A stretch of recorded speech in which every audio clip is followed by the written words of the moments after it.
Hello everyone, আসসালামু আলাইকুম। সবাই কেমন আছো? গরমের জন্য অসম্ভব সুন্দর একটা হাতার ডিজাইন। এই হাতাটা বেবিদের হোক আর বড়দের হোক, যে কোনো জামায় পারফেক্টভাবে হয়ে যায়। আর এরকম হাতার জামা পরার পর সবাইকে পরি পরি মনে হয়। যদি বিশ্বাস না হয় তাহলে একবার বানিয়ে দেখবা। প্রথমে আমি হাতার মাপটা নিয়ে নিচ্ছি। তো এখানে আমি যে কুচিগুলা দিব, কুচির লম্বা মাপগুলা নিচ্ছি আমি 17 ইঞ্চি। তো এখানে যার যেরকম ইচ্ছে সেরকম কিন্তু কাপড় লাগাতে পারবে। কেউ বেশি দিবে কুচি, কেউ কম দিবে। যার যত বেশি কুচি লাগবে তার তত বেশি লম্বা কাপড় লাগবে। আমি এখানে 17 ইঞ্চি লম্বা দিয়েছি, দিয়ে ভালো করে কুচি করে নিচ্ছি। তো এখানে কম বেশি সবাই দিতে পারবে, কারণ সবার বডি মাপ কিন্তু সেম না, এক একজনের এক এক রকম। কেউ আর বেশি কুচি দিতে পারে, কেউ আর কম কুচি দিয়ে পরতে পছন্দ করে।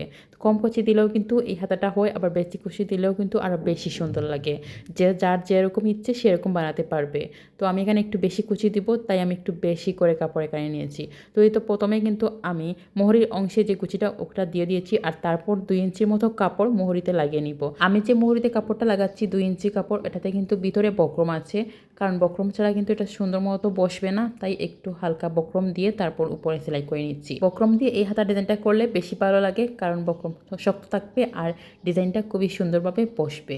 তো এই তো আমি কিন্তু কুচির সাথে লাগিয়ে নিয়েছি, বক্রমের যে অংশগুলো লাগিয়ে নিয়েছি, আর তারপর হাতার সামনের অংশগুলো হয়ে গেছে। তো দেখুন কত সুন্দর লাগছে একটা হাতা, আর বানানোর পর আরও বেশি সুন্দর লাগবে। তারপর আমি হাতার কাঁধের অংশ কুচি লাগিয়ে নিয়েছি। কুচি লাগানোর পর এরপর কিন্তু কামিজে বসিয়ে দেব।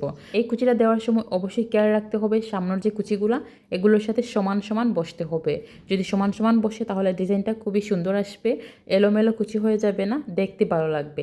তাই একটু খেয়াল করে কুচিগুলা একটু পাট পাট করে তারপর বসিয়ে দিবেন, তাহলে দেখতে ভালো লাগবে এবং ডিজাইনটা খুবই সুন্দর আসবে। আর এই তো আমি কিন্তু সেলাইটা কমপ্লিট করে ফেলেছি, আর তারপর সাইডের যে হাতার অংশগুলা ওগুলো জোড়া লাগিয়ে আমি কামিজের সাথে বসিয়ে দেব। আর এই তো আমার হাতার কাজটা কিন্তু কমপ্লিট, আর এখন আমি কামিজের সাথে জোড়া লাগিয়ে নিব। আমার আজকের এই হাতার ডিজাইনটা তোমাদের কাছে কেমন লেগেছে তোমরা প্লিজ কমেন্টে জানাতে ভুলবে না। আর যে যেখান থেকে আমার এই ভিডিওটা দেখেছেন প্লিজ কমেন্টে জানাতে ভুলবে না, যেন আমি তোমাদেরকে একটা থ্যাঙ্কস জানাতে পারি। আর এত সময় এই ভিডিওটা দেখার জন্য আপনাদের সবাইকে অসংখ্য ধন্যবাদ। আবার দেখা হবে নতুন কোনো ভিডিও নিয়ে বা নতুন কোনো ড্রেস মেকিং ভিডিও নিয়ে। এখন বিদায় নিচ্ছি তোমাদের কাছ থেকে। আল্লাহ হাফেজ।